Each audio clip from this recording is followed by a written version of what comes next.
Krisis UMNO dengan kerajaan Madani semakin memuncak. Kini giliran pemuda UMNO menggegarkan suasana politik dengan satu pengumuman yang cukup berani dan berisiko tinggi.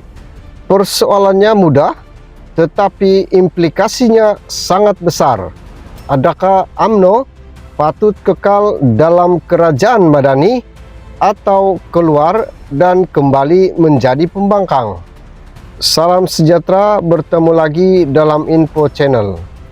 Inilah persoalan panas yang bakal dibahaskan dalam konvensi khas pemuda UMNO pada 3 Januari ini di Dewan Tun Ismail, Pusat Dagangan Dunia Kuala Lumpur, hanya kira-kira 2 minggu sebelum Perhimpunan Agung UMNO 2025 yang ditangguhkan susulan PRN Sabah.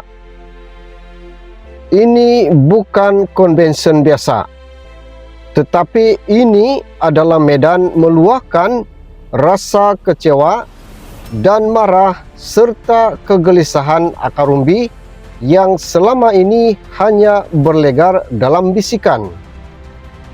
Ketua Pemuda UMNO Dr. Akmal Saleh dalam satu video di Facebook menegaskan konvensi ini lahir sebagai reaksi langsung terhadap kegagalan ahli parlimen Puchong daripada DAP Yeo Bin Yee untuk memohon maaf secara terbuka dalam tempo 24 jam seperti yang dituntut Pemuda UMNO.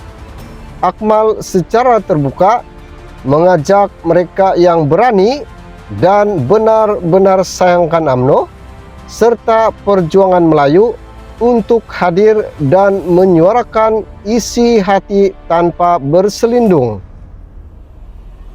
Katanya, segala yang diluahkan akan dibawa terus ke Majlis Kerja Tertinggi dan akhirnya diserahkan kepada Presiden UMNO Ahmad Zahid Hamidi untuk diputuskan. Kenyataan ini bukan saja cukup untuk menunjukkan bahawa tekanan ke atas kepimpinan tertinggi UMNO kini bukan lagi senyap-senyap tetapi semakin terbuka.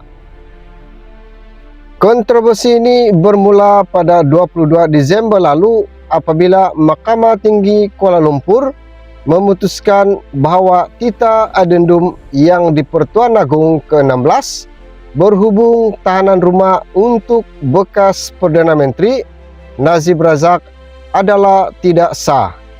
Yeo Bin Yee menerusi hantaran Facebook menyifatkan keputusan mahkamah itu sebagai sesuatu yang wajar untuk diraihkan. Hantaran itu meletup dan menjadi isu nasional, mencetuskan kemarahan bukan sahaja dalam kalangan pemimpin dan penyokong UMNO, malah turut dikecam oleh beberapa pemimpin PKR dan DAP sendiri yang melihatnya sebagai tidak sensitif terhadap sentimen masyarakat Melayu dan rakan gabungan dalam kerajaan. Susulan itu, Pemuda UMNO Selangor menyerahkan memorandum kepada Wakil Yeo di Pusat Khidmat Puchong, menuntut permohonan maaf terbuka serta penurunan hantaran tersebut dalam tempoh 24 jam. Ketua Pemuda UMNO Puchong Khairul Azmil Bashir Mohamed memberi amaran bahawa kegagalan berbuat demikian akan membawa kepada pemutusan hubungan dengan pemuda DAP Puchong. Amaran itu bukan sekadar retorik kosong. UMNO Puchong kemudiannya mengotakkan janji dengan menamatkan kerjasama bersama PH Puchong, satu langkah simbolik tetapi syarat makna politik. Dalam masa yang sama, nada keras turut datang daripada Setiausaha Agong UMNO Ashraf Wajidi Dausuki yang secara terbuka membangkitkan kemungkinan UMNO perlu keluar daripada kerajaan Madani atau sekurang-kurangnya memperhalusi kembali kerjasama dengan sekutu-sekutunya. Ini bukan kali pertama suara seperti ini kedengaran. Sejak PRU 15, beberapa pemimpin UMNO berulang kali menyuarakan rasa tidak puas hati terhadap kedudukan parti dalam kerajaan. Mereka mendakwa UMNO sering dipersalahkan, ditekan dan tidak dihormati walaupun menjadi tonggak penting kestabilan kepada kerajaan. Isu-isu terdahulu seperti polemik pelantikan jawatan, perbezaan pendirian dalam kes-kes berkaitan institusi diraja, serta persepsi bahwa UMNO mengalah terlalu banyak kepada PH sering dilaporkan oleh media seperti Malaysia Kini, Free Malaysia Today, dan Berita Harian sebagai antara puncak keresahan akar umbi. Kini konvensyen khas pemuda UMNO ini dilihat sebagai saluran rasmi pertama yang benar-benar membuka ruang kepada generasi muda parti untuk menentukan hala tuju masa depan UMNO. Persoalannya, adakah ini sekadar tekanan untuk mendapatkan lebih konsensi dalam kerajaan atau permulaan kepada perpecahan besar dalam gabungan madani? Jika UMNO keluar, mampukah kerajaan Anwar Ibrahim bertahan dengan majoriti yang sedia ada? Atau adakah ancaman ini hanya strategi tawar-menawar politik menjelang Perhimpunan Agung UMNO? Lebih kontroversi lagi, ada yang bertanya, mengapa isu satu hantaran Facebook boleh mencetuskan krisis sebesar ini?